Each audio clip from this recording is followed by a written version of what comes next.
everyone, I'm Eran Stern, motion designer, educator, and possibly the only person here who still thinks VHS tapes and 12-inch maxi singles smell nice. I've been in this business for over 30 years teaching creatives how to get the most out of After Effects without losing their sanity or their weekends. Today we are going to look at how generative AI can work hand in hand with After Effects to speed up your workflow, spark ideas, and maybe even make you coffee. Okay, not coffee, but maybe tea. We'll see. And that's a C with an A. Stick around if you want to get all my dead jokes. Now, this session is about future-proofing your motion design process because AI isn't here to take your place. It's here to make you faster, more creative, and more valuable. So let's start with prompting, the part where you tell the AI what you want and it either gives you exactly that or something that looks like a fever dream. Now we are using Firefly's image generator, so let's run through the key settings first. I'll set the aspect ratio to widescreen, which is good for anything landscape related to film and video. I'm also going to push up the visual intensity because we are here for bold, not bland. I'll also reveal all the options for the effect, and then my method is to just search the page to find what I'm after. So I'll type the beginning of each theme, and this is going to help me identify it quickly. For example, CIN for cinematic. Once I find it, I'll apply it. And next, I'll repeat the same process for locating the fantasy and the hyper-realistic styles, and of course, apply them as well. Now, for my experience, these ones usually produce the most fun results, especially with Firefly. Now, for the prompt, I'll paste one that I already crafted ahead of time for a dramatic seascape of a storm-lashed coastline. Told you it will be a C with an A. Okay, let's click Generate and wait until Firefly will come up with those 4 variations. I will cut down the time it takes for it to generate so we can move faster. Now, we can also take advantage of a few partner models. So let's try the same prompt with Imagen 4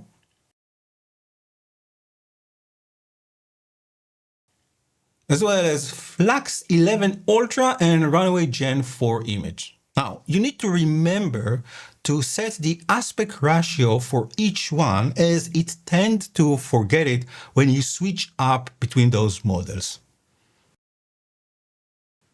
So I'm going to do this, and while it is cooking, I'm also going to try using Firefly Image 4 Ultra. I'll wait for everything to be processed. And now I can compare and pick the one that makes me say yes out loud, or wow, this is it. So I think that in this case, this is my keeper. Of course, I'll download it to the most secure place in the world, which is my desktop. Still images are great, but we are in motion graphics, so let's bring it to life. In Firefly's video tool, I start with the image that I just downloaded as the first frame, so I'll bring it in. And now I'll paste a simpler version of the same prompt. A stormy night sky with lighting in the sky. The lighthouse light is spinning and illuminate the choppy waves. You can also hit the Enhance button here and let Firefly polish your prompt. So let's do just that. And while we are here, let's also set the camera to zoom out for a bit extra drama. Now, here is a pro tip. I'm going to keep my generations at 720p. It's faster, it uses fewer credits, and we can always upscale it later inside After Effects.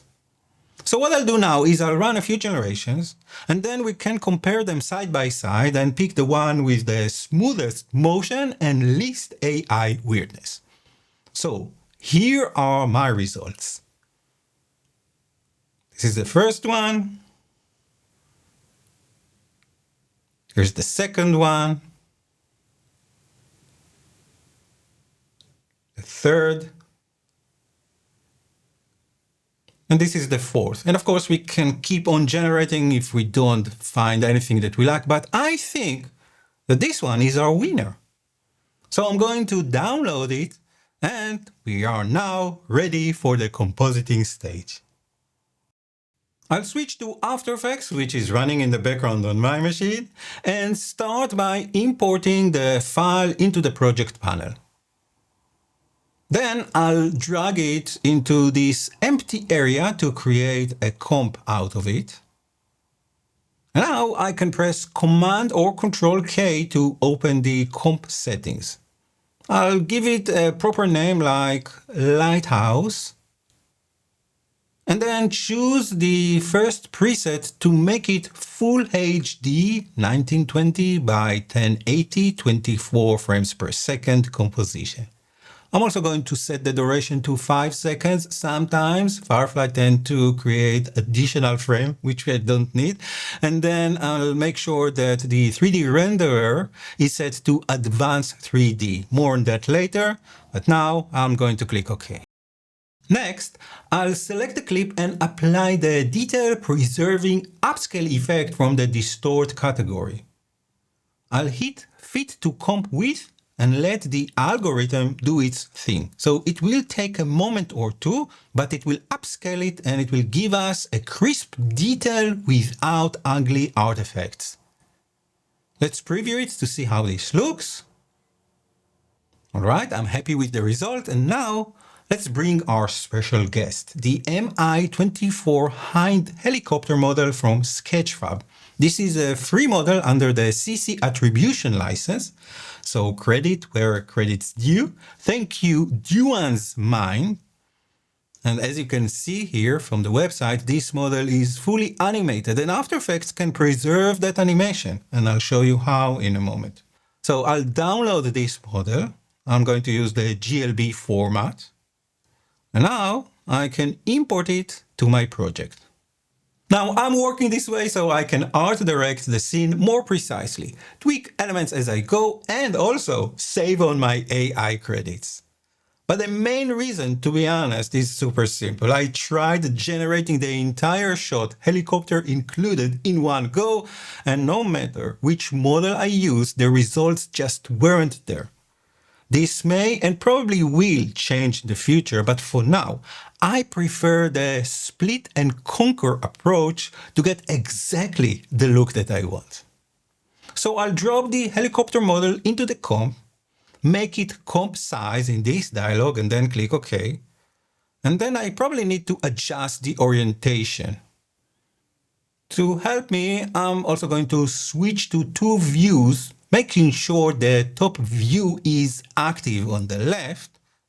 And from here, I can animate the chopper flying in from the backside towards the lighthouse.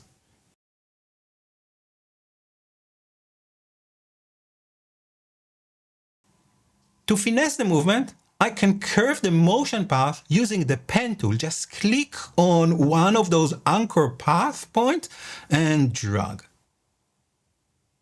Once I'm happy, I can go to Layer, Transform, and pick Auto Orient, and then set it to orient along path and click OK. Now you may need to tweak the orientation and keyframes, so I'm going to do it. And after a short massage, I think it's flying smoothly. Don't you agree?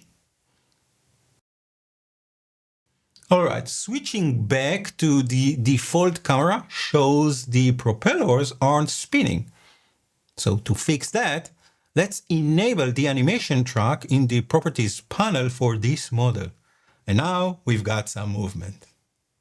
Again, I should stress out that for now, AI isn't great at producing this kind of animation. It might get there in the future, but from my experience, if you want precise, reliable results, you're better off creating it with traditional tools like After Effects or a 3D program. This is why we are mixing and matching 3D models with generated videos.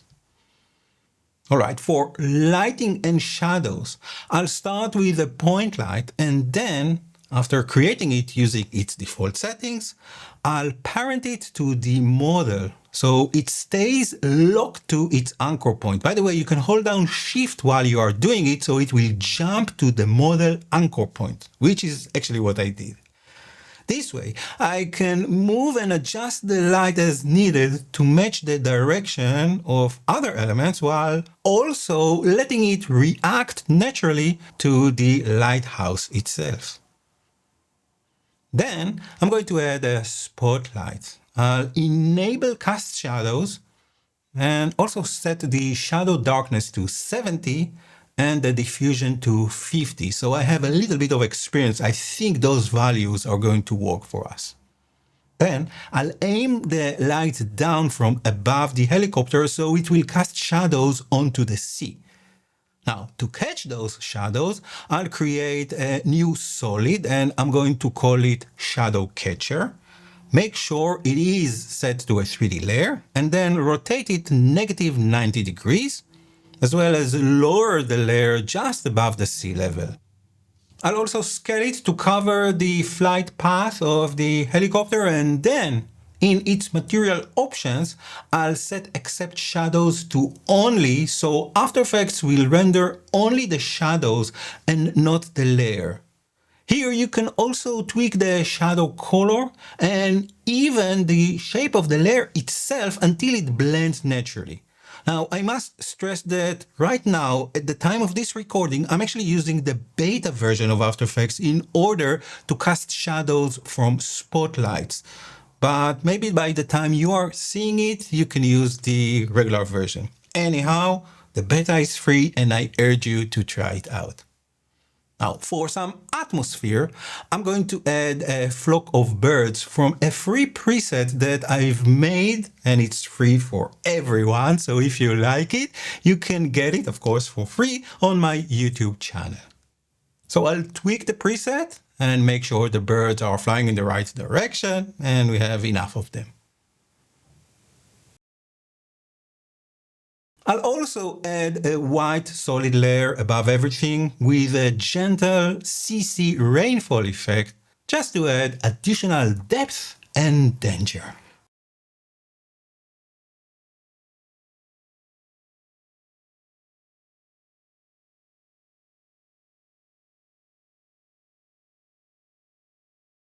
Finally, I'll drop an adjustment layer and apply the Lumetri color effect, and then change a few settings here to give this composition the special grade it deserves. This will also help to tie everything together and make it look cinematic and polished. Nice, I love it. Now there is also an optional extra here. You can render the shot and then once you have an MP4 file, you can go back to Firefly on the web and try the text to sound effects beta at the time of this recording.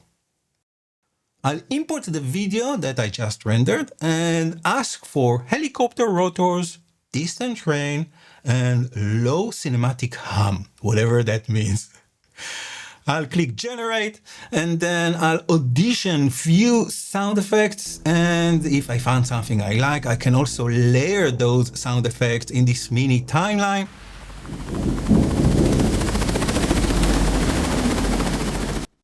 And when I'm happy, I can export the clip and bring it back inside After Effects. Then I can sync it up with this composition, and now our scene both looks and sounds like a blockbuster.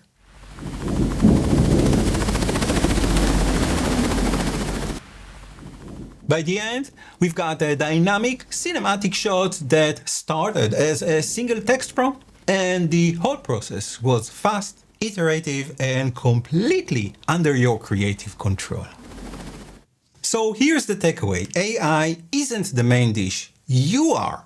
Your skills, your taste, your motion design knowledge, that's what makes the final result worth watching. AI just speeds up the messy parts and frees you to focus on the creative decisions. Remember, you can't future-proof your workflow by ignoring new tools. The trick is to learn how to use them so they work for you, not the other way around. So here's what I want to leave you with. The biggest issue with AI today is that I think it just lacks soul. And it's up to you to bring the human ingredient back to the dish. Thank you so much for joining me today. I'm Eran Stern. Take care and enjoy the rest of Adobe Max.